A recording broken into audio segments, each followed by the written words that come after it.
Hello friends, this is Aarti. Welcome to my channel learn and grow with Aarti ma'am. So friends, कैसे हैं आप सभी? I hope आप सभी ठीक होंगे, है ना? और इसी के साथ अपने आने वाले एग्जाम की तैयारियां कर रहे होंगे। ठीक है, ऐसा मैं मानकर चल रही हूँ और ये ज़रूरी भी है, बहुत ज़रूरी है। बिकॉज एस्टेट जो है ना, सच में कभी भी हो सकता है, कभी भी। मतलब 8 और 9 फेब की बात कर रही हूँ मैं। इस पे जो है आपका एग्ज़ाम हो सकता है। इसके बारे में मैं कल वीडियो बनाऊँगी, बिकॉज़ कल सुबह मैं उनसे बात करने वाली हूँ, वो क्या कहते हैं। तो जैसा भी रहेगा, कल मैं आपके साथ ज़रूर शेयर करूँगी इस बात को कि क्या चीज़ें उन्होंने मेरे साथ शेयर की हैं। और ये जो 8 और 9 डेट हैं, ये कन्फर्म हैं या नहीं है। बट अगेन 99% ये अभी तक तो कन्फर्म ही है, ठीक है? तो 99% बहुत ज़्यादा होता है, तो अपनी तैयारी प्लीज़ करते रहिए। और ये जो टॉपिक है बहुत डिमांडिंग है। अलग-अलग वीडियो पर जो है कमेंट्स आए हुए थे इस टॉपिक को लेकर कि मैम इस टॉपिक को भी करवा दीजिए। तो फुल कंटेंट के साथ जो है आज मैं इस वीडियो को शेयर करूँगी। और उसके साथ ये जो ना काफ़ी लंबा चैप्टर है, बहुत लंबा चैप्टर है। अगर हम धीरे-धीरे अगर इस चैप्टर को पढ़ते हैं, तसल्ली से कहें अगर हम इसे पढ़ते हैं, तो कम से कम भी 4 घंटे आराम से लग सकते हैं, बिल्कुल लग सकते हैं, है ना? बट चीज़ें हमें शॉर्ट में करनी है और एग्ज़ाम के पॉइंट ऑफ व्यू से कितना इम्पोर्टेंट है, हमें वो चीज़ें पढ़नी है। और ये जो चैप्टर है ना, अगर मैं बात करूँ, ये चैप्टर आपका सिलेबस में नहीं है, ठीक है? बट पिछली बार भी नहीं था, बट फिर भी एक क्वेश्चन देखने को हमें मिला था। एक क्वेश्चन मतलब 1 नंबर हमें देखने को मिला था। और 1 नंबर की वैल्यू क्या होती है, ये आप सभी बहुत अच्छे से जानते हैं। और इसीलिए इसको जो है मैं कर रही हूँ, अगर बात करें, आपके साथ शेयर कर रही हूँ मैं। और इसके साथ ना 2 वीडियो लगेंगी, ठीक है? तो अगर पेजेज़ की बात करूँ तो इन टोटल ये जो पेजेज़ हैं, ये 21 के आसपास हैं, ठीक है? तो 10 आज कर लेते हैं, 10 कल कर लेंगे, ठीक है? ताकि ज़्यादा लंबी भी ना रहे। मुझे आप सबके बारे में सोचना पड़ता है, आप सभी अपने बारे में नहीं सोच रहे हैं। ये देखकर वीडियो लंबी है, तो वीडियो देखते ही नहीं हैं, या फिर आगे-आगे का थोड़ा बहुत पार्ट देखते हैं, कंप्लीट नहीं देखते हैं। तो डियर फ्रेंड्स, एग्ज़ाम बिल्कुल पास है। अगर इस डेट पे होता है तो सच में बहुत पास है ना? हमारे पास बहुत कम टाइम है, तो प्लीज़ पढ़ लीजिए, पढ़ लीजिए, पढ़ लीजिए। मैं आज भी आपसे यही बात कहूँगी और कल वो क्या कहते हैं, और तो भी यही बात रहेगी कि बहुत इम्पोर्टेंट है आपकी तैयारी करना, ठीक है ना? तो चलिए स्टार्ट करते हैं। और हाँ, उसके साथ आप चैनल पे नए हैं तो चैनल को सब्सक्राइब करना ना भूलें। और वीडियो पसंद आती है तो प्लीज़ कमेंट करके ज़रूर बताएं वीडियो आपको कैसी लगती है, मेथड आपको कैसा लगता है, चीज़ें समझ में आती हैं या नहीं आती हैं। और अगर पसंद आती हैं तो आप वीडियो को लाइक कर सकते हैं, और अगर ना पसंद आए तो फिर कोई बाउंडेशन नहीं है कि आप कुछ करें या ना करें, ठीक है? तो चलिए स्टार्ट करते हैं। तो बेसिकली अगर हम बात करें तो पर्सनैलिटी है क्या? है ना? तो पर्सनैलिटी अगर हम बात करें तो ये क्या है? व्यक्तित्व सोचने, महसूस करने और व्यवहार करने का एक विशिष्ट तरीका है ना? किसी को भी देखकर हम कहते हैं कि क्या ग्रेट पर्सनैलिटी है ना? या फिर इसकी पर्सनैलिटी कितनी अच्छी है यार। देखते हो ना, कुछ तो जो लोग होते हैं जिन्हें एक्चुअल में पर्सनैलिटी होती क्या है नहीं पता, तो वो जज करते हैं कि उसने कैसा पहना हुआ है, वो चीज़ें उस पे जच रही हैं, जच रही हैं। हाँ, ये चीज़ें भी इसका पार्ट होती हैं।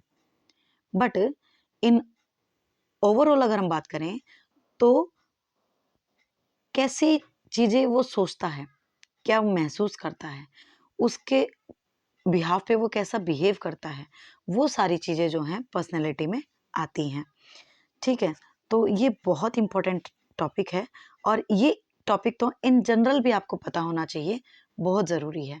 इसमें से आप देखेंगे एट द एंड आप बहुत सारी चीज़ें इसमें से आप सीखेंगे, ठीक है? दूसरी अगर हम बात करें, इसे अन्य लोगों के साथ अंतःक्रिया में सबसे स्पष्ट रूप से व्यक्त किया जाता है, ठीक है? तो जिन लोगों को पर्सनैलिटी के बारे में पता है, तो जब वो कुछ मिलते हैं महान लोगों से, कुछ अच्छे विचार वाले लोगों से, तो कहते हैं यार सच में बहुत ग्रेट पर्सनैलिटी पर्सन है। राइट। तो ये वही बात है। दूसरी थर्ड पॉइंट अगर हम बात करें, व्यक्तित्व शब्द की उत्पत्ति जो है वो लैटिन शब्द पर्सोना से हुई है, और पर्सोना का अर्थ होता है कोई भी मुखौटा, नकाब। ठीक है, जैसे मंच पर आप देखेंगे या फिर आप वैसे ही देख लीजिए, मूवीज में आप देखते हो, बेसिकली जो हीरो है, जो भूमिका वो वहां पे निभा रहा है, बेसिकली वो है नहीं, वो है ना, वो है नहीं, बट उसने उसका मुखौटा पहन रखा है। जैसे आप देखेंगे जो किसी भी आप मूवी का एग्जांपल ले लीजिए, कोई भी मूवी अभी मेरे दिमाग में आ ही नहीं रही है क्योंकि काफ़ी लॉन्ग टाइम हो गया। कोई भी मूवी आप देख लेते हैं तो उसमें जो हीरो है वो, हाँ, पुष्पा लगा लीजिए, ठीक है, तो जो अल्लू अर्जुन है तो वो अल्लू अर्जुन, लेकिन उसमें वो पुष्पा की जो है पर्सनैलिटी को अदा कर रहा है ना। तो वो चीज़ होती है पर्सनैलिटी, और कितनी अच्छी भूमिका उसने उसमें निभाई है, सच में बखूबी निभाई है। उसके साथ यहाँ हम टाइम वेस्ट नहीं करेंगे, ठीक है, मैं भी चाहूँगी कि आपका टाइम बचे। तो ये कुछ जो है ना डेफिनेशंस हैं, ठीक है, आलपोर्ट की है, आइजिंग की है, वॉटसन की है, वॉरेन की है, रेक्स की है, ठीक है।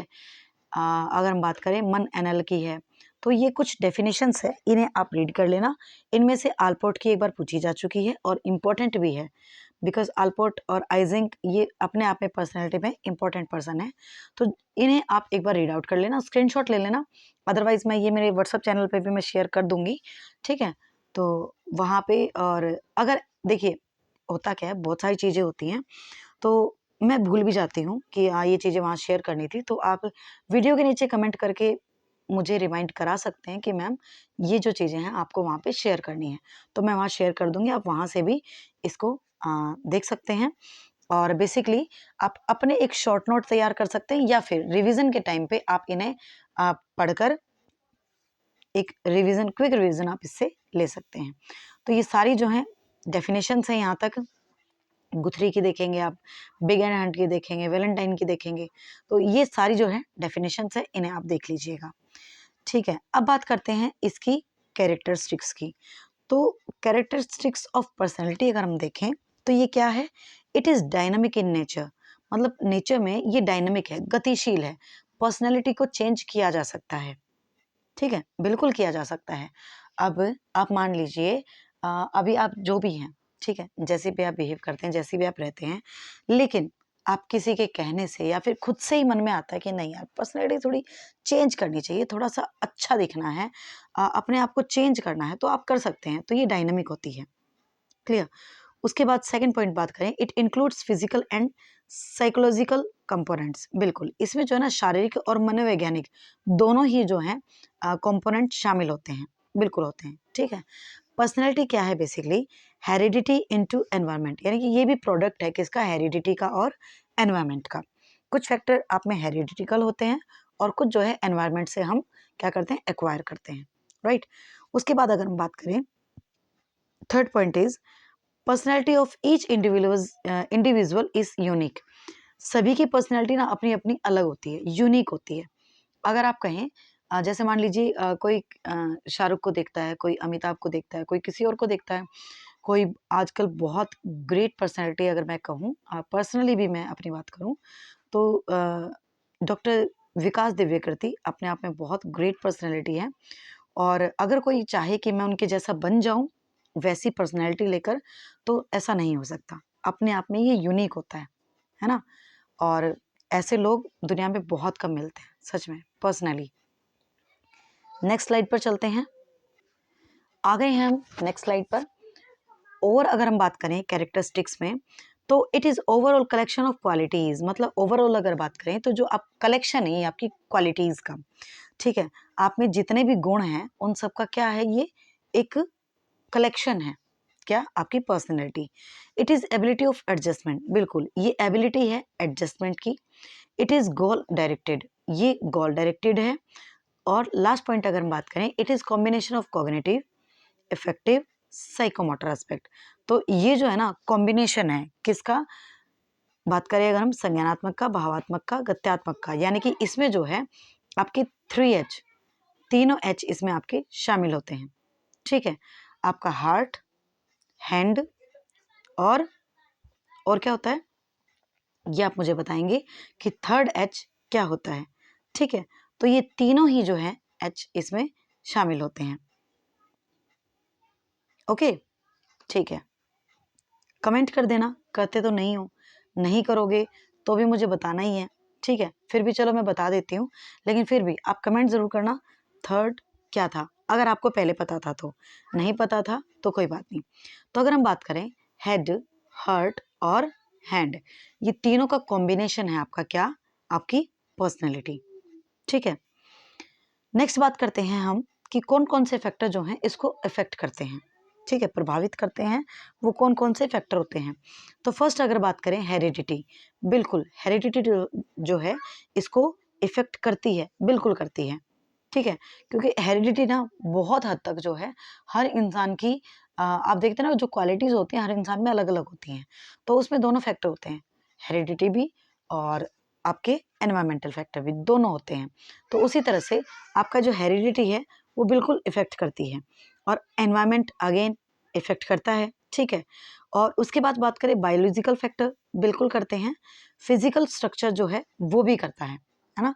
अगर बात करें पर्सनैलिटी में, अगर आप देखें तो फिजिकल स्ट्रक्चर भी मायने रखता है, बिल्कुल रखता है, किसी को देखकर ही तो आप जज करते हैं, राइट। मेंटल एबिलिटी भी बिल्कुल ज़रूरी है, क्योंकि आप किसी इंसान के बारे में जान रहे हैं, समझ रहे हैं, तो कहीं ना कहीं उसकी मेंटलिटी से भी आप वाकिफ हैं। अगर बात करें अगेन यहाँ पे डॉक्टर दिव्य कीर्ति का, तो जो लोग उन्हें हमेशा सुनते हैं, उन्हें देखते हैं, समझते हैं, तो वो उनके विचारों को ना काफ़ी हद तक पढ़ चुके हैं कि उनके किस प्रकार के विचार हैं, वो कैसा सोचते हैं, उनकी मेंटलिटी कैसी है। तो बिल्कुल जो आपकी मेंटल एबिलिटी है ये भी इफेक्ट करती है। स्पेसिफिक इंटरेस्ट, जो विशिष्ट रुचियां होती हैं वो भी इफेक्ट करती हैं, बिल्कुल करती हैं। फिजिकल एनवायरनमेंट है ना, ये भी बिल्कुल करता है। सोशल एंड कल्चरल एनवायरनमेंट ये भी करता है, और फैमिली, स्कूल और कुछ अदर फैक्टर्स होते हैं, ये सारे ही जो हैं आपकी पर्सनैलिटी को अफेक्ट करते हैं, बिल्कुल करते हैं। ठीक है, अब बात करते हैं हम इसकी थियरीज की। थियरीज में बहुत ज़्यादा टाइम लगने वाला है, तो पेशेंस बनाए रखना और प्लीज़ वीडियो को एंड तक देखना, ताकि इस वीडियो पर आने का जो आपका गोल है वो कंप्लीट हो सके। अगर आप बीच में ही चले जाएंगे तो जिस गोल के लिए आप वीडियो पर आए थे वो तो आपका अधूरा ही रह जाएगा। तो एंड तक बने रहना। ये जो थियरीज है ना अलग अलग एग्जाम से पूछी गई हैं, और ये पर्सनैलिटी टॉपिक तो हर टीचिंग एग्जाम में पूछा जाता है। ठीक है, और इसमें से आप देखेंगे अगर हम बात करें शेल्डन की, बहुत बार पूछी गई है, बहुत बार शेल्डन, क्रैशमर पूछा गया है। ठीक है, स्प्रेंजर पूछा गया है, बिल्कुल पूछा गया है, जुंग भी पूछा गया है, आइजनग भी पूछा गया है, टाइप भी पूछे गए हैं। तो अलग अलग एग्जाम्स में इन क्वेश्चंस को पूछा गया है, और एस्टेट का तो इतना फेवरेट था ये टॉपिक। अब पिछली बार से इसका 1 नंबर का क्वेश्चन आया है, अदरवाइज अगर बात करें 4 से 5 नंबर तक के भी अकेला ये टॉपिक जो है क्वेश्चन लेके जाता था। तो आप समझ सकते हैं कि कितना इम्पोर्टेंट था, और इतना ज़्यादा इम्पोर्टेंट था इसीलिए 1 नंबर की वैल्यू तो ये अब भी रखता है। और किसने कहा है कि 1 नंबर से ही आएगा, है ना। कोई कुछ नहीं जानता कि 1 नंबर का आएगा, 2 नंबर का आएगा। तो इसे डीपली हमें पढ़ लेना चाहिए। तो ये सारी थियरीज जो है हम पढ़ने वाले हैं।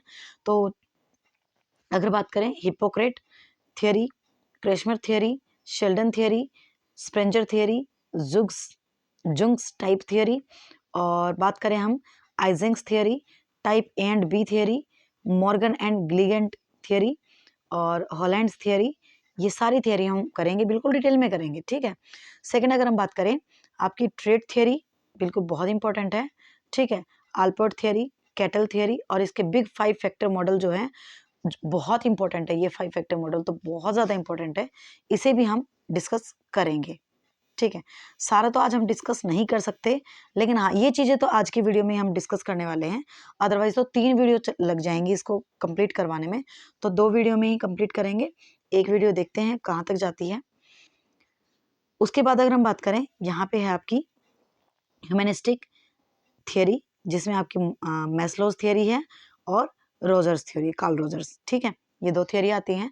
साइको एनालिटिकल थियरी, ठीक है, इसमें आपका सिगमंड्स थियरी है, और इफ एम राइट और रॉन्ग सिगमंड थियरी हाँ नहीं करवाई है।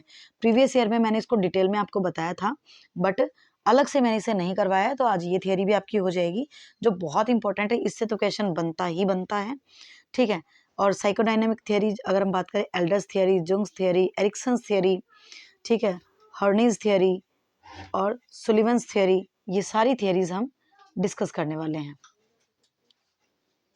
ओके, और अगर बात करें सोशल, जो आपकी कॉग्निटिव थियरी है पर्सनैलिटी की, ये भी डिस्कस करेंगे। इसमें आपके अल्बर्ट बंडूरा आ जाते हैं और भी आते हैं। चलिए चलते हैं नेक्स्ट स्लाइड पर। आ गए हैं हम अपनी नेक्स्ट स्लाइड पर।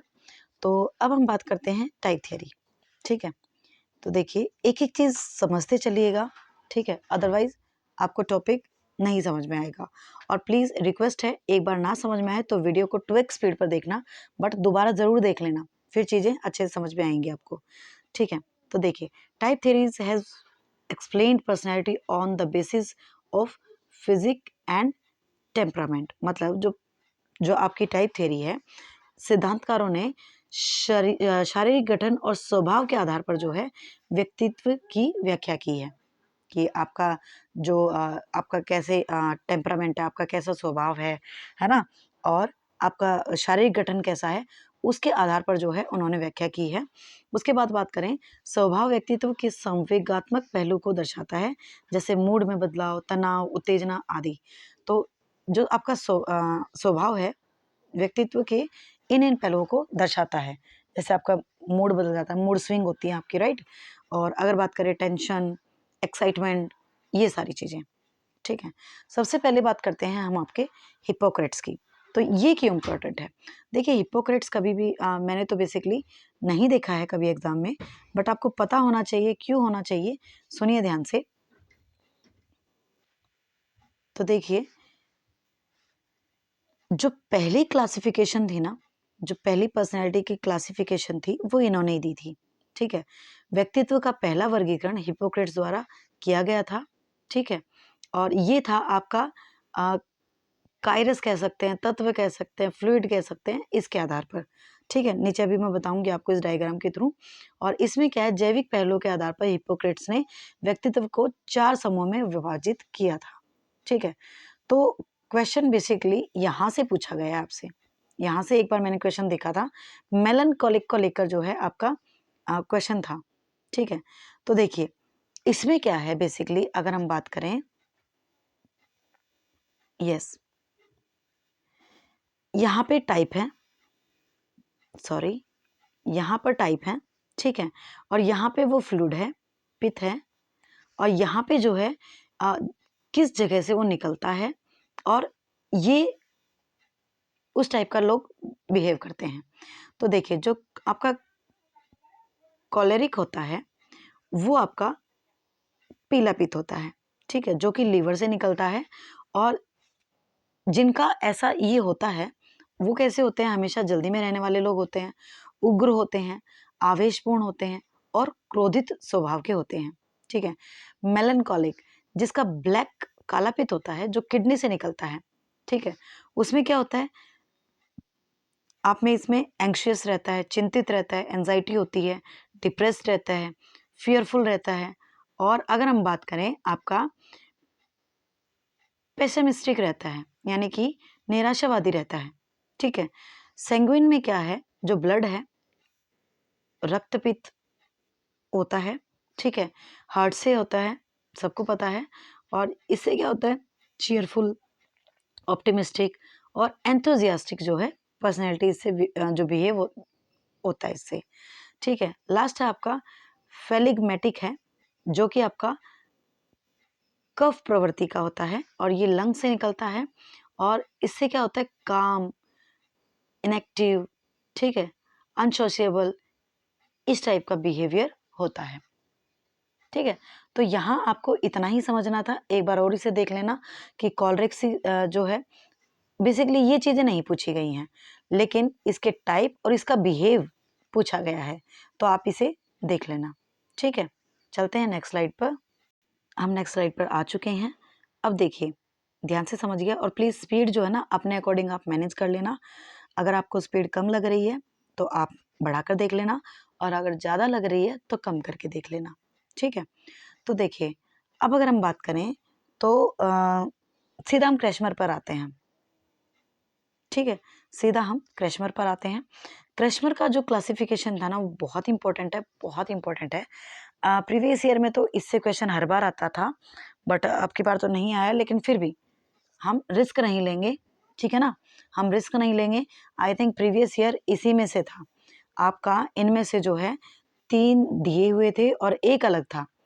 तो क्रैशमर का पूछा था, क्रैशमर क्लासिफिकेशन का कौन सा नहीं है, तो नहीं वो हो गया था, तो आपको ये पता होने चाहिए, ठीक है।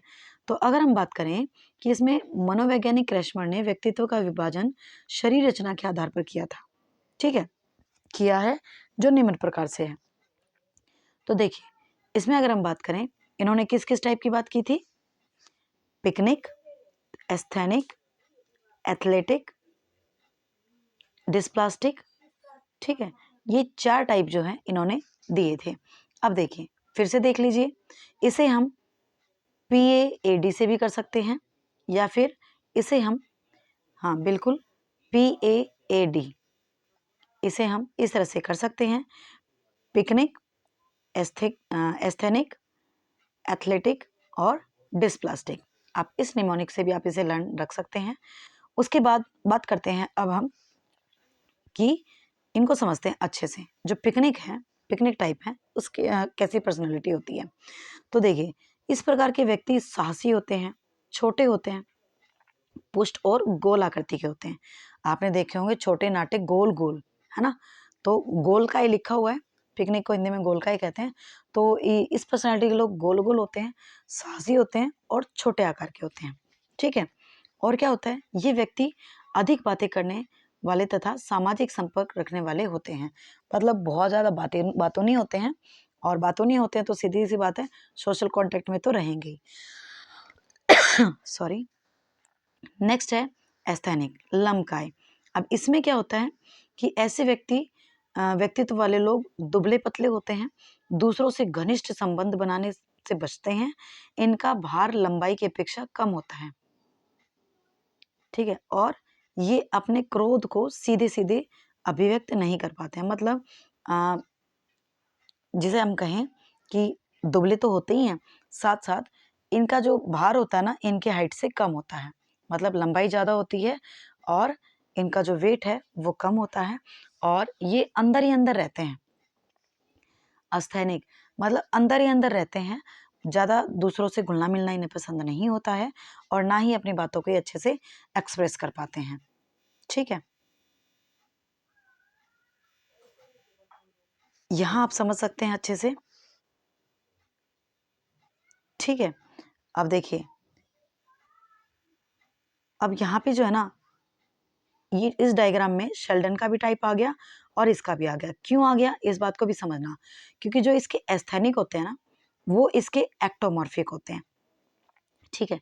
ये कैसे लोग होते हैं एस्थेनिक, ये कैसे होते हैं, ये भी बताया, स्लिम होते हैं, है ना, लंबे होते हैं, इनका वेट जो है वो कम होता है, और लीन होते हैं, अपने आप में ही मगन रहते हैं, ठीक है। दूसरी अगर बात करें एथलेटिक, इसमें क्या होता है, ये मेजोमॉर्फिक से जो है हम इसे रिलेट कर सकते हैं। मतलब मीजो मतलब इसको रिलेट कर सकते हैं आप कि मीडियम टाइप के होते हैं, मतलब मस्कुलर होते हैं, हट्टे कट्टे होते हैं, वैसे हट्टे कट्टे नहीं कि मतलब मोटे होते हैं, नहीं, मतलब बॉडी बिल्डर होते हैं ना उस तरह के, ब्रॉड शोल्डर, इस तरह से, well development chest, robust and strong, समझ सकते हैं आप, जो मस्कुलर लोग होते हैं उस टाइप से। तो ये आपका एथलेटिक से इसकी पर्सनैलिटी मिलती है। पिकनिक से आपकी एंडोमॉर्फिक से मिलती है, ठीक है। तो पिकनिक से आपकी किसकी मिलती है, एंडोमॉर्फिक मिलती है, मतलब ब्रॉड होते हैं, राउंड फिगर होता है, लार्ज हेड होता है, हैवी नेक होता है, ठीक है, और रूडी फेस होता है। तो ये होती है आपकी पिकनिक की कैरेक्टरिस्टिक्स। और यहाँ साथ साथ हमने शेल्डन की भी कर ली है, जो इससे मैच होती है। उसके बाद अगर हम बात करें डिस्प्लास्टिक की, तो डिस्प्लास्टिक में क्या होता है, इनकी जो बॉडी होती है ना वो अबनॉर्मल होती है, ठीक है, अबनॉर्मल बॉडी होती है और अबनॉर्मल बिल्ड्स होता है, राइट।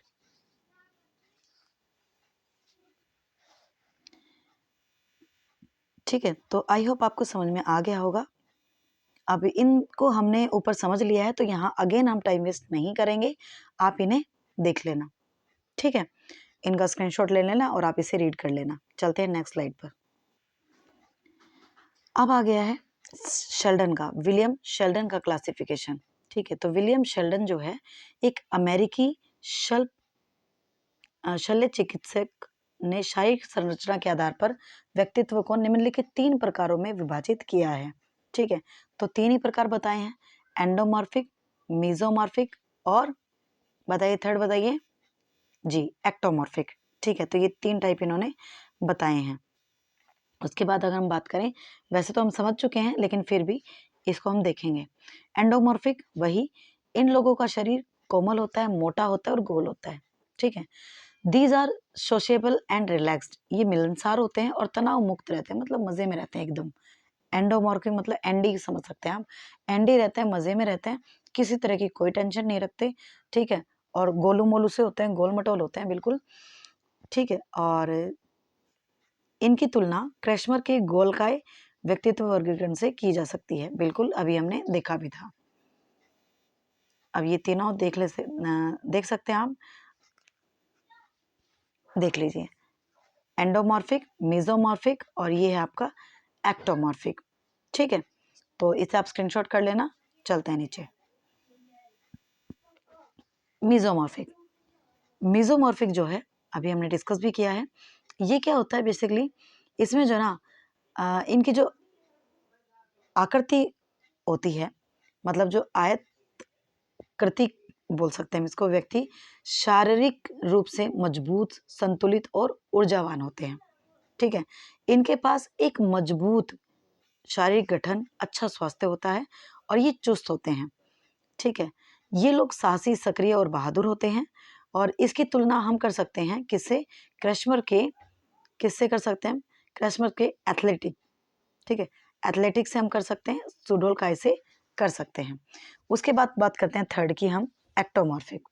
एक्टोमॉर्फिक में क्या होता है बेसिकली, लंबाकृति हम इसे कहते हैं, ये आयताकृति था और ये लंबाकृति था। तो इसमें क्या होता है, इस प्रकार के व्यक्तित्व वाले जो व्यक्ति होते हैं वो लंबे होते हैं, पतले होते हैं और शारीरिक रूप से कमजोर होते हैं। इनकी हड्डियां पतली और कमजोर होती हैं। इस तरह के व्यक्ति निराशावादी और असामाजिक होते हैं। इसकी तुलना क्रैशमर की लंबाकाय से हम कर सकते हैं, जो कि हमने अभी की भी थी। ठीक है, लास्ट देखते हैं हम। अब इसमें देखिए नोट क्या है, इस नोट को भी आप देख लीजिए। 1954 में शेल्डन ने 3 सोमाटोटाइप में प्रत्येक के लिए 1 से 7 तक के पैमाने के अनुसार सभी संभावित शारीरिक प्रकारों का वर्गीकरण किया।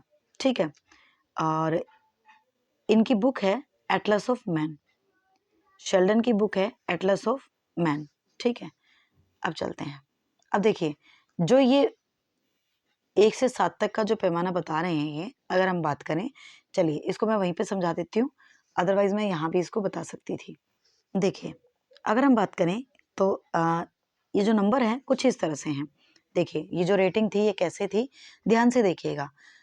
इसको आप लर्न कर सकते हैं, कई बार लोगों से लर्न नहीं होता है, बट बहुत ईजी है। आप ध्यान रखिएगा, 7 को सबसे पहले रखना है। एनडी लोग, जो एनडी होते हैं उसमें 7 सबसे पहले आता है, उसके बाद 1 होता है। जो मीजो है, मीजो आप कर सकते हैं, जो बीच वाले होते हैं, बीच की पर्सनैलिटी होती है, तो यहाँ 7 आपका बीच में आ जाता है। और लास्ट बच गया आपका एक्टो, एक्टो को एंड से आप कर सकते हैं, तो यहाँ पे जो 7 है वो आपका लास्ट में चला जाएगा। ठीक है, तो इस तरह से आप इसको लर्न कर सकते हैं। आगे देखिए, अब बात करते हैं हम स्प्रेंजर की क्लासिफिकेशन की, जो अगेन इंपॉर्टेंट है। देखिए, अब इसमें क्या है, स्प्रेंजर ने समाजशास्त्री दृष्टिकोण के आधार पर व्यक्तित्व का वर्गीकरण किया। ठीक है, तो देखिए, इन्होंने जो है समाजशास्त्री दृष्टिकोण के आधार पर पर्सनैलिटी का क्लासिफिकेशन किया था। अब ध्यान से देखिए, he gave this classification in his book named types of man. इन्होंने जो है, इनकी बुक थी टाइप्स ऑफ मैन, उसमें जो है इसका क्लासिफिकेशन बताया। किस तरह से, थियोरेटिकल पर्सनैलिटी। अब ये कैसी पर्सनैलिटी होती है, इसमें बेसिकली आपके फिलोसोफर, राइटर, साइंटिस्ट, जर्नलिस्ट ये सब आ जाते हैं। इसमें क्या होता है, ऐसे व्यक्ति नियम, सिद्धांतों को प्रमुखता देते हैं। ठीक है, तो ये लोग इसमें आ जाते हैं। उसके बाद बात करते हैं इकोनॉमिकल पर्सनैलिटी। इसमें क्या होता है, जो लोग बिजनेसमैन होते हैं, शॉपकीपर होते हैं, इंडस्ट्रियलिस्ट होते हैं, वो लोग इसमें आते हैं। मतलब ऐसे व्यक्तियों की गतिविधियां धन से जुड़ी होती हैं, राइट। और थर्ड पॉइंट है रिलीजियस पर्सनैलिटी। इसमें आप क्या आ जाते हैं, जो आपके मॉन्क होते हैं, संत होते हैं, प्रीस्ट होते हैं, ठीक है, ये सब इसमें आपके आ जाते हैं। इसमें क्या होता है, इनके सभी कार्य धर्म और संस्कृति से जुड़े होते हैं। क्लियर। फोर्थ अगर हम बात करें, इसका पॉइंट है सोशल पर्सनैलिटी। इसमें बेसिकली क्या होता है, इसमें देखिए, इसमें अगर हम बात करें, जो आपके सोशल वर्कर होते हैं ना, आप देखते हैं बहुत सारी जो कमेटीज वगैरह बनी हुई होती हैं, तो वो लोग क्या करते हैं, वो दूसरे लोगों की हेल्प करते हैं। तो ऐसे व्यक्तियों की रुचि सामाजिक कार्यों में होती है तथा सामाजिक कार्यों में सहायता करते हैं, राइट, जैसे कि आपके सोशल वर्कर। फिफ्थ आपकी पॉलिटिकल पर्सनैलिटी। अब ये पॉलिटिकल पर्सनैलिटी आपकी कैसी होती है, जो कि आपके पॉलिटिशियन होते हैं, राइट। इस व्यक्तित्व वाले व्यक्ति राजनीति क्षेत्र में रुचि लेते हैं, ठीक है। और सिक्स्थ आपकी एस्थेटिक पर्सनैलिटी। अब इसमें क्या होता है, इसमें बेसिकली अगर हम बात करें, यह व्यक्ति कला के क्षेत्र में अत्यधिक उत्कृष्ट होते हैं, ठीक है। जैसे आपके आर्टिस्ट हो गए, पेंटर हो गए, ठीक है, स्कल्प्टर हो गए, ये लोग, राइट। तो यहाँ पे हमारा ये भी खत्म हो चुका है। नेक्स्ट बात करते हैं हम क्लासिफिकेशन, वो है आपका जुंग का। तो जुंग की अगर हम बात करें, तो ये भी अपने आप में अगेन इंपॉर्टेंट पर्सनैलिटी है, ठीक है। तो देखिए, ध्यान से देखिए, जो कार्ल रोजर्स हैं, ये स्विट्जरलैंड के जो हैं मनोचिकित्सक थे, ठीक है, साइकाइट्रिस्ट थे। उन्होंने सामाजिक लक्षणों के आधार पर व्यक्तित्व को 3 प्रकार से वर्गीकृत किया था, ठीक है, 3 प्रकार से किया था। देखेंगे हम किस तरह से किया था। अब एक बात और ध्यान रखिएगा, this classification is known as information processing model. इस क्लासिफिकेशन को इंफॉर्मेशन प्रोसेसिंग मॉडल भी कहा जाता है, ये बात भी आप ध्यान रखेंगे। और इनकी बुक भी थी साइकोलॉजिकल टाइप, इनकी बुक भी थी साइकोलॉजिकल टाइप, तो ये पूछा जा सकता है। अब देखिए, जो इनके 3 टाइप थे वो कौन कौन से थे। 2 टाइप आप देख सकते हैं यहाँ, आई होप आपको विजिबल होगा। तो ये चीज़ें भी आप ज़रूर बताया करें, विजिबिलिटी कैसी रहती है, आपको चीज़ें समझ में आ रही है, दिखाई देती हैं, नहीं देती है। पहला है इंट्रोवर्ट। इंट्रोवर्ट कौन होते हैं, इंट्रोवर्ट व्यक्ति कम बातें करते हैं और शर्मीले होते हैं। इंट्रोवर्ट मतलब अपने में ही मगन रहते हैं वो, ठीक है। उनके पास सामाजिकता की कमी होती है और कुछ ही मित्र होते हैं, बस गिने चुने मित्र होते हैं। वे अपने बाहर की दुनिया से कम चिंतित होते हैं, ठीक है। और वे अच्छे लेखक होते हैं लेकिन अच्छे वक्ता नहीं होते। जैसे कवि हैं, दार्शनिक है, वैज्ञानिक है, आप इन्हें देखेंगे, ये अपने आप में तो बहुत सारी चीजें कर लेते हैं, लेकिन उस चीजों को अगर कहें तो उतना लोगों के सामने आकर उतना नहीं वो बाहर निकल कर आती चीजें। आप कवि देखेंगे, कभी भी जो कवि होता है, आप देखेंगे बहुत सारे कवि आपने देखे होंगे, कभी भी स्टेज पर जाकर अपनी कविताओं को उन्होंने बखान नहीं किया है उस तरह से, जितनी कविताएं उन्होंने लिख डाली हैं, ठीक है। तो ये होती है आपकी इंट्रोवर्ट पर्सनैलिटी। अब बात करते हैं आपकी पर्सनैलिटी एक्सट्रोवर्ट्स की। एक्सट्रोवर्ट्स जो पर्सनैलिटी होती है आपकी, ये व्यक्ति बाहरी दुनिया में रुचि रखते हैं, ठीक है, और ये ऑप्टिमिस्टिक होते हैं, आशावादी होते हैं। उसके साथ उनके पास पर्यावरण में समायोजित होने की योग्यता व क्षमता होती है, बिल्कुल होती है, बहुत जल्दी जो है एडजस्ट हो जाते हैं हर जगह। वे अच्छे लेखक ही नहीं बल्कि अच्छे वक्ता भी होते हैं, मतलब अच्छे लेखक होने के साथ साथ अच्छे स्पीकर भी होते हैं, राइट। वे लोक केंद्रित तथा यथार्थवादी होते हैं और उनका व्यवहार जो है प्रभुत्वपूर्ण होता है, ओके, डोमिनेंट जो है उनका बिहेवियर होता है। जैसे आपके टीचर हैं, पॉलिटिशियन हैं, सोशल वर्कर हैं, ये सारी पर्सनैलिटी आपकी एक्सट्रोवर्ट्स में आती है। क्लियर। चलते हैं नेक्स्ट स्लाइड पर। थर्ड टाइप आपका एम्बीवर्ट्स। एम्बीवर्ट्स पर्सनैलिटी कैसी होती है, बेसिकली इसमें क्या होता है, एम्बीवर्ट व्यक्ति अंतर्मुखी और बहिर्मुखी दोनों होते हैं, मतलब दोनों गुण इसमें एम्बीवर्ट में पाए जाते हैं, ठीक है। रिलेट कर पा रहे हैं, बिल्कुल कर पा रहे होंगे। इंट्रोवर्ट जो अपने आप में मगन रहते हैं, एक्सट्रोवर्ट जो बाहरी दुनिया में अच्छे से अपने आप को एडजस्ट रखते हैं, और एम्बीवर्ट जो दोनों का मिक्सचर रखते हैं। ठीक, कुछ लोग काफ़ी हद तक अंतर्मुखी और कुछ बहिर्मुखी होते हैं, लेकिन कुछ मामलों में अंतर्मुखता और बहिर्मुखता को संतुलित करते हैं। क्लियर? दुनिया में ज़्यादातर लोग इसी से संबंधित होते हैं, है ना। मोस्ट ऑफ द पीपल जो हैं वो एम्बीवर्ट पर्सनैलिटी में ही आते हैं। आपका नेक्स्ट है आइजिंग पर्सनैलिटी। जो आइजिंग के जो पर्सनैलिटी है, इसका क्लासिफिकेशन है, अब हम वो थियरी देखने वाले हैं। तो आइजिंग की अगर बात करें, ये जो है एक इंग्लिश साइकोलॉजिस्ट थे, ठीक है। और अगर बात करें हम आगे, तो इनका एक कोट है। क्या कोट है इनका? व्यक्तित्व किसी व्यक्ति के चरित्र, स्वभाव, बुद्धि, शारीरिक गठन का अधिक या कम स्थिर और स्थायी संगठन है, जो पर्यावरण के लिए उसके अद्वितीय समायोजन को निर्धारित करता है। बिल्कुल सही बात कही है इन्होंने, और कोट अक्सर पूछ लिए जाते हैं, तो आप इसे लर्न रख सकते हैं।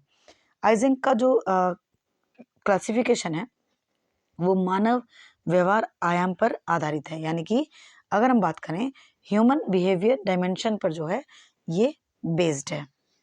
क्लियर? चलिए बात करते हैं हम इसकी। तो यहाँ से आई होप दिख रहा हो आपको जी। तो इन्होंने बात की है इंट्रोवर्जन। तो इंट्रोवर्जन, एक्सट्रोवर्जन, क्लियर? इंट्रोवर्जन और एक्सट्रोवर्जन यह बताता है कि लोगों में किस मात्रा में सामाजिकता, जो सामाजिक है, में सामाजिक उन्मुखता और विमुखता पाई जाती है। मतलब अगर हम बात करें कि जो इसमें जो है, मतलब दोनों चीज़ें जो हैं किस तरह से देखी जाती हैं। एक अंतर्मुखी व्यक्ति का सामान्यतया सीमित सामाजिक दायरा होता है, जीवन का अनुशासित तरीका होता है। क्लियर? एक बहिर्मुखी व्यक्ति अत्यधिक सामाजिक होते हैं, और उनके बारे में उनके बहुत सारे जो हैं मित्र होते हैं, और उनका जीवन के प्रति आशावादी दृष्टिकोण होता है। क्लियर? अब बात करते हैं सेकंड पॉइंट। सेकंड है आपका न्यूरोटिसिज्म, इमोशनल स्टेबिलिटी। इसमें क्या होता है, यह बताता है कि लोग किस मात्रा तक अपनी सांवेगिक स्थिति पर नियंत्रण करते हैं, और एक न्यूरोटिक व्यक्ति स्वयं को चिंता, उत्कंठा भावना से मुक्त करने में असमर्थ है। ऐसे व्यक्ति जीवन की वास्तविकताओं से अलग होते हैं। एक न्यूरोटिक व्यक्ति जीवन की परिस्थितियों को समायोजित नहीं कर सकता। Neurotic person are found to be self opponent, यानी कि जो न्यूरोटिक व्यक्ति स्वयं विरोधी पाए जाते हैं। क्लियर? थर्ड पॉइंट अगर हम बात करें, थर्ड है आपका थर्ड है आपका साइकोटिज्म, सोशेबिलिटी। अब इसमें क्या होता है, साइकोटिक व्यक्ति अवसाद से ग्रस्त होते हैं। क्लियर? उसके साथ मतलब डिप्रेशन में होते हैं, डिप्रेशन से सफ़र कर रहे होते हैं। दूसरा, ऐसे व्यक्तियों में दी गई स्थिति में उपयुक्त व्यवहार करने की क्षमता का अभाव होता है। साइकोटिक व्यक्ति समाज विरोधी होते हैं, सामाजिक मानदंडों में उनका कोई विश्वास नहीं होता है। ठीक है, अब बात करते हैं नेक्स्ट थियरी, जो कि है आपकी type A and type B theory. बहुत इंपॉर्टेंट है ये भी।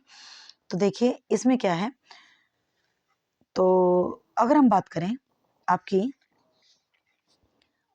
हाल के वर्षों में फ्रीडमैन एवं रोजेनमैन ने टाइप ए और टाइप बी इन दो प्रकार के व्यक्तित्व का क्लासिफिकेशन किया है।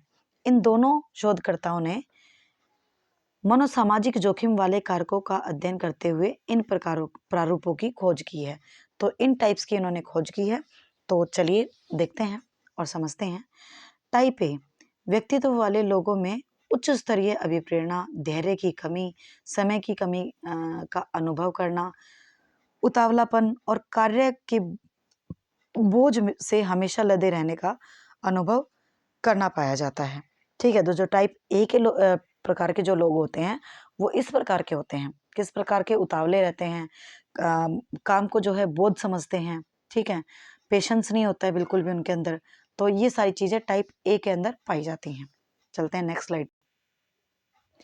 और जो आपका टाइप ए है, व्यक्तित्व वाले लोग अति रक्तदान और कॉर्नेरी हृदय रोग यानी कि CHD के प्रति ज़्यादा संवेदनशील होते हैं। क्लियर। अब बात करते हैं टाइप बी की। अब टाइप बी में क्या होता है ये भी ध्यान से सुनिएगा। टाइप बी में टाइप ए की विशेषताओं का अभाव पाया जाता है। मतलब जो चीज़ें टाइप बी में थी वो जो टाइप ए में थी वो चीज़ें टाइप बी में नहीं होती है। टाइप सी की अगर बात करें, मॉरिसिस ने टाइप सी व्यक्तित्व को सुझाया जो कैंसर जैसे रोगों के प्रति संवेदनशील होता है। इस प्रकार के व्यक्तित्व वाले लोग सहयोगशील और विनीत और धैर्यवान होते हैं, है ना। तो ये चीज़ें हैं आपकी किसमें, ये टाइप थियरी की बात की है। जो टाइप थियरी थी टाइप ए बी, इस तरह से काफ़ी टाइप हैं। टाइप डी में क्या होता है, डिस्ट्रेस्ड व्यक्तित्व, व्यथित संतप्त। डिस्ट्रेस से आप इसको याद रख सकते हैं। टाइप डी में क्या होता है, बेसिकली डेनोलिट द्वारा प्रस्तावित किया गया है क्या, टाइप डी आपका, ठीक है। टाइप एच देखेंगे। टाइप एच से आप देख सकते हैं ऑनेस्टी, ह्यूमिलिटी, ईमानदारी और विनम्रता। ये किसने किया है प्रतिपादित, ये किया आपका सुजैन सी कोबासा ने, राइट। और टाइप टी है थ्रिल यानी कि रोमांचक, ये किया है आपके फार्ले ने 1986 में। अब है आपका मॉर्गन एंड गिलीलैंड थियरी।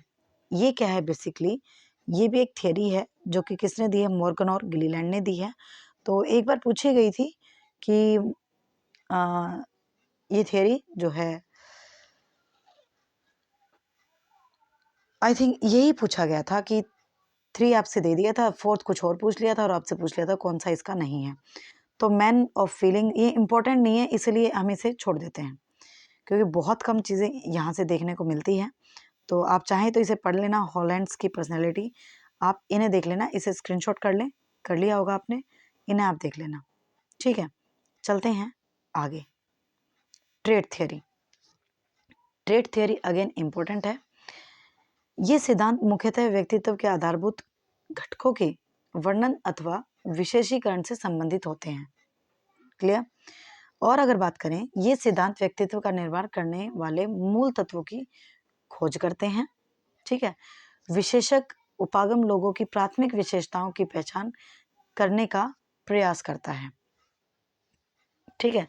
तो हम कह सकते हैं विशेषक समय की विमा पर अपेक्षाकृत स्थिर होते हैं, विभिन्न स्थितियों में उनमें सामान्यतः संगति होती है। और अगर बात करें उनकी शक्ति, उनका संयोजन एक व्यक्ति से दूसरे व्यक्ति में भिन्न पाया जाता है, जिसके कारण व्यक्ति में व्यक्तिगत भिन्नताएं पाई जाती हैं, ठीक है। क्लियर हो गया होगा, नहीं हुआ हो तो प्लीज इसको दोबारा देख लेना। आल्पर्ट स्टेट थियरी, इसे देखिए ध्यान से। तो इसके जो प्रोपाउंडर है वो है आपके गार्डन आल्पोर्ट, ठीक है। तो आल्पोर्ट ने प्रस्तावित किया कि व्यक्ति के अनेक विशेषक होते हैं जिनकी प्रगति गत्यात्मक होती है। ये विशेषक व्यवहारों का निर्धारण इस रूप से करते हैं कि व्यक्ति विभिन्न स्थितियों के समान योजनाओं के साथ क्रियाशील होते हैं, राइट। आल्पोर्ट ने जो है हजारों विशेषकों को पहचाना और उन्हें 3 श्रेणियों में बांट दिया।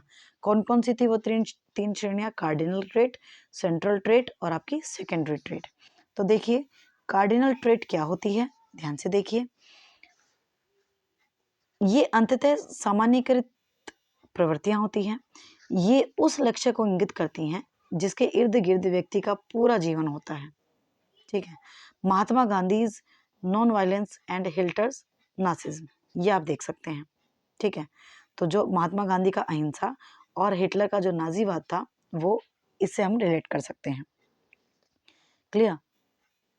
आगे देखिए जो सेंट्रल ट्रेट है वो क्या कहता है, ऐसे विशेषक जिनके आधार पर व्यक्ति के व्यक्तित्व की विवेचना की जाती है, जैसे स्फूर्त, मेहनती, निष्कपट।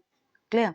और सेकेंडरी ट्रेट की अगर हम बात करें, वो है आपका विशेषक जो व्यक्ति में यदा कदा परिलक्षित होते हैं, जैसे मुझे आम पसंद है, ठीक है, या फिर किसी को कुछ और पसंद होगा, इस तरह से। अब बात करते हैं कैटल का पर्सनैलिटी। तो कैटल के पर्सनैलिटी को अगेन आप खुद से पढ़ लीजिएगा, क्योंकि उतना इम्पोर्टेंट नहीं है। ठीक है, चलते हैं आगे। तो इसे भी आप देख लेना। हाँ, जो कैटल की अगर हम बात करें, इसके 16 जो है इसने फैक्टर दिए हैं क्वेश्चनियर, तो ये आप देख लें ध्यान से। ये कई बार पूछा गया है, ठीक है, कि फैक्टर का नाम क्या था और इसका ट्रेट क्या था और इसका अपोजिट ट्रेट क्या था। तो ये बहुत बार पूछा गया है, तो इसका स्क्रीनशॉट कर लें। आई होप आपने कर लिया होगा। और अब यहाँ स्क्रीनशॉट कर लीजिए और अब ये, ठीक है। बाकी मैं इसे मेरे व्हाट्सएप चैनल पे भी शेयर कर दूंगी। और ये बहुत इंपॉर्टेंट चैप्टर था। तो आज इस वीडियो में हम इतना ही करेंगे, नेक्स्ट वीडियो हम कल करेंगे, ठीक है, क्योंकि वीडियो लंबी हो चुकी है और इतना ही पार्ट और बचा हुआ है इसका, और वो तो चीज़ें हमने बीच में स्किप की हैं, इसीलिए हो गया, अदरवाइज़ तो और ज़्यादा टाइम लग जाता। ठीक है, तो चलिए मिलते हैं नेक्स्ट वीडियो में। वीडियो कैसी लगी आपको ज़रूर बताइएगा मुझे कमेंट करके, और दूसरा वीडियो पसंद आई हो तो इसे लाइक कर दीजिएगा। ठीक है, मिलते हैं नेक्स्ट वीडियो में। Thank you very much.